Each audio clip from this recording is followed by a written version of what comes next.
जिला पंजीयन कार्यालय के डीआईजी उमाशंकर वाजपेयी आज नीमच पहुंचे और यहां पर उन्होंने जिला पंजीयन कार्यालय का निरीक्षण कर व्यवस्थाएं देखी। दरअसल नीमच जिले के रजिस्ट्रार ऑफिस में इस वर्ष कम रजिस्ट्रियां होने से सरकार को आय कम हुई है, जिसको लेकर डीआईजी द्वारा निरीक्षण कर कमियां देखी गई कि क्या कारण रहा कि इस वर्ष राजस्व कम हुआ है।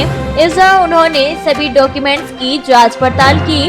वहीं रॉयल एस्टेट प्रॉपर्टी ब्रोकर संघ ने आज डीआईजी से मुलाकात कर अपनी 8 सूत्रीय मांगों को लेकर एक ज्ञापन दिया और कहा कि शहर में कई जगह गाइडलाइंस इतनी बढ़ाई गई है कि आम नागरिक प्रॉपर्टी खरीद नहीं सकते, जिसके चलते सरकार और प्रॉपर्टी ब्रोकर्स को नुकसान हो रहा है। वहीं उन्होंने कहा कि कई बार आवेदन देकर सरकार से मांग की है कि नीमच शहर में प्रॉपर्टी की गाइडलाइंस अधिक है, जिसे कम किया जाए, लेकिन आज तक हमारी सुनवाई नहीं की गई, जिससे परेशानी हो रही है। वहीं बंगला बगीचा में अधिक गाइडलाइंस होने से वसीयतनामे पट्टानामा नहीं कर पा रहे हैं, जिससे आम जनता को भी दिक्कतों का सामना करना पड़ रहा है।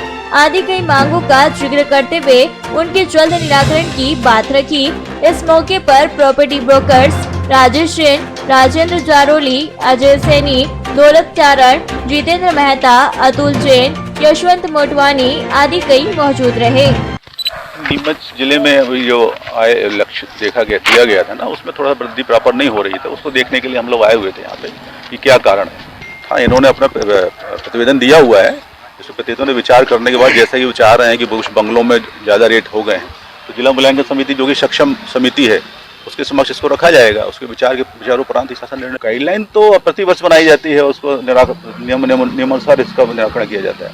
अभी तो हम लोग डॉक्यूमेंट्स वगैरह देखेंगे, डॉक्यूमेंट कम हो रहे हैं।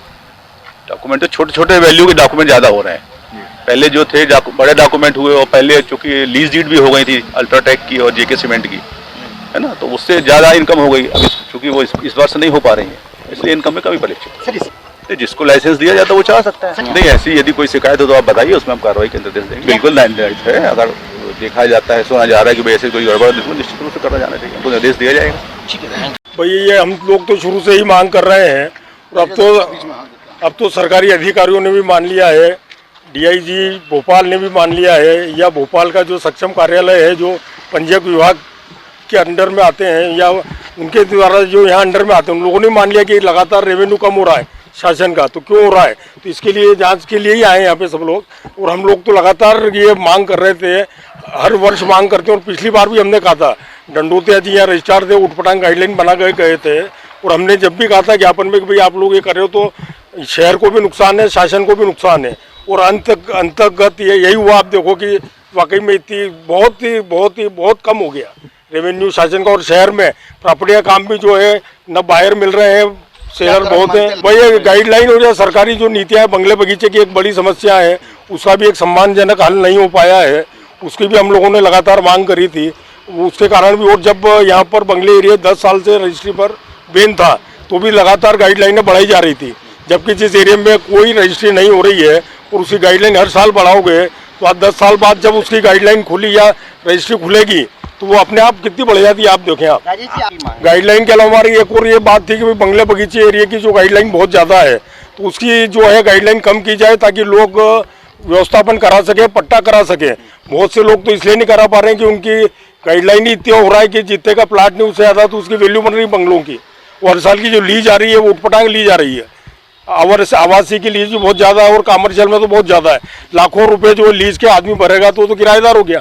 और इसी तरह की और भी बहुत तरह की मांग हमने सुविधाएं वहाँ पे जो है रजिस्ट्रार ऑफिस में, कोरोना के टाइम पर जो अंदर रजिस्ट्रियाँ होती थी, कोरोना खत्म हो चुका है जैसे अब, तो भी अभी रजिस्ट्रियाँ बाहर हो रही है। और बाहर आम आदमी जो रजिस्ट्रार ऑफिस आता है, चाहे ब्रोकर लोग आते हैं या क्रेता विक्रेता आता है, तो उनके बैठने की व्यवस्था नहीं है। कोई कितनी गर्मी में लोग खड़े रहते हैं, धूप रहती है तेज, उन सब की मांग अनमें की वहाँ भी सुविधाएं प्रदान की जाए सभी को।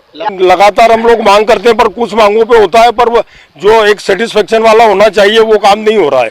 अगर अभी तक आपकी बार वापस से ये दिलीप बिहार से जो हमारे विधायक हैं, उनसे अभी हम उनके यहीं जाने का सोच रहे हैं, तो एक बार और मांग करेंगे। और अभी जो वापस मार्च में भी नई गाइडलाइन 1 अप्रैल से लागू होती है, जिसकी प्रक्रिया अभी 1 जनवरी से चालू हो जाएगी यहाँ ऑफिस में, तो हम लगातार वो प्रयास करेंगे इस संबंध में और कार्रवाई तेज करें। 2024-25 में हम लोग यही सोचते हैं कि भाई अभी व्यवसाय 2 साल से ठप पड़ा हुआ प्रॉपर्टी व्यवसाय भी, उसका एक बहुत और भी कारण है, पर एक कारण गाइडलाइन का भी आता है उसमें और बंगले बगीचे का भी आता है। तो हम लोग यही सोच रहे हैं कि इस बार अभी से ही हम प्रयास करें तो गाइडलाइन नहीं बढ़े और बंगले बगीचे की जो पट्टे में जो कमियां हैं वो अभी से सुधार की जाए, ताकि मार्च तक वो सुधार हो जाए, फरवरी मार्च तक, तो अप्रैल से वापस बढ़िया बाजार चले और अप्रैल में